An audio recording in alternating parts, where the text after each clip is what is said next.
नमस्कार साथियों, आज के वीडियो में हम सीखेंगे परचेज रिटर्न की एंट्री। देखिए, जब हम किसी पार्टी से माल खरीदते और किसी कारणवश उस पार्टी को माल वापस लौटा देते, चाहे पूरा माल या चाहे माल का कुछ हिस्सा, तो जो रिटर्न करते हैं हम उसकी एंट्री कहलाती है परचेज रिटर्न की एंट्री, है ना। और परचेज रिटर्न की एंट्री करते हैं हम डेबिट नोट वाउचर में। तो आज हम डेबिट नोट वाउचर में एंट्री किस तरह रिकॉर्ड की जाती है वो सीखेंगे। अब परचेज की एंट्री में पिछले वीडियो में आपको सिखा चुका हूँ, उसी एंट्री के आधार पर हम कुछ माल वापस कर रहे हैं, तो उसकी रिटर्न की एंट्री में आपको इस वीडियो में सिखा रहा हूँ। अगर आपको परचेज की एंट्री देखनी है तो आप पुराना वीडियो देख सकते हैं इसी चैनल पर। ठीक है, तो हमें एंट्री करने के लिए आना है वाउचर्स पे।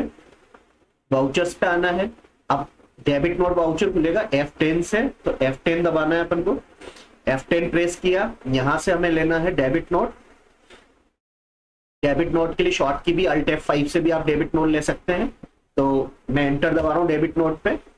डेट भी डालनी है आपको, F2 से डेट डालिए जिस डेट को भी आप माल वापस कर रहे हैं। अब मेरे पास अभी एजुकेशनल वर्जन खुला हुआ है तो मैं 1 और 2 ही तारीख डाल सकता हूँ। ठीक है, मैंने 2 अप्रैल डाल दिया। पार्टी नेम, किस पार्टी को आप माल वापस कर रहे हैं, जिस पार्टी से आपने माल खरीदा उसी पार्टी को आप वापस करेंगे। अब जैसे मैंने अग्रवाल कंप्यूटर से खरीदा था पिछली एंट्री में, तो मैंने अग्रवाल कंप्यूटर यहाँ से सेलेक्ट कर लिया। ठीक है, यहाँ पे ओरिजिनल इनवॉइस नंबर, जो आप जिस इनवॉइस के अगेंस्ट आप माल वापस लौटा रहे हैं ना, वो इनवॉइस नंबर डालना है। अब उसका इनवॉइस नंबर मैंने वैसे 0987 डाला था, तो वो डालना है। डेट, ओरिजिनल डेट क्या थी, अब उसमें शायद 2 अप्रैल थी, तो मैं अभी 2 अप्रैल डाल रहा हूँ। ठीक है, सॉरी 1 अप्रैल थी उसमें डेट शायद, तो 1 अप्रैल कर देते हैं इसको। एंटर करके आगे आ जाना है आपको।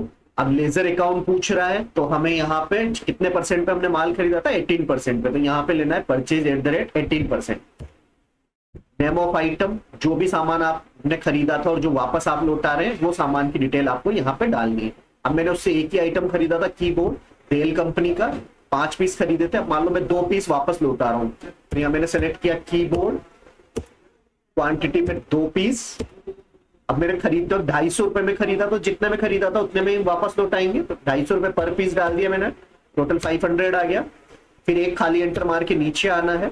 अब खरीदते वक्त हमने इनपुट CGST और इनपुट SGST लगाया था, तो हम उतना ही माल, जितने पैसे का माल वापस कर रहे हैं उतने पैसे का हम टैक्स भी एडजस्ट करवाएंगे। तो यहाँ हम लेंगे इनपुट CGST और इनपुट SGST। ठीक है, तो टोटल मिला के हम 590 रुपए का माल वापस कर रहे हैं। 500 रुपए का माल है और 90 रुपए हम GST के, ऐसे करके टोटल हम 590 रुपए का माल रिटर्न कर रहे हैं। अगर GST की डिटेल देखनी है तो अल्ट के साथ A दबाइए और फिर अल्ट के साथ F1। 500 रुपए माल की वैल्यू और 90 रुपए टैक्स के हैं, 45 CGST और SGST के।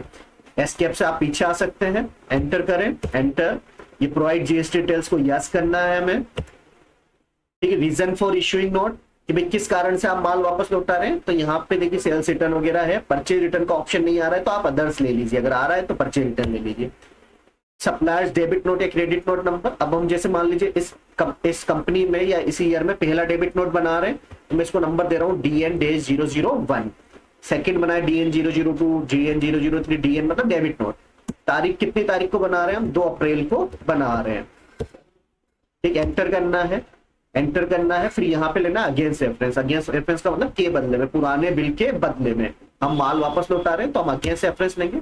यही वाला बिल था 0987, सॉरी 2 अप्रैल था इसकी डेट, तो यहाँ से हम ये बिल सेलेक्ट कर लेंगे और एंटर कर देंगे। एंटर, नरेशन लिखना चाहो लिख दो, being returned goods to Agarwal computers, और एंटर करके आपको इसको सेव कर देना है।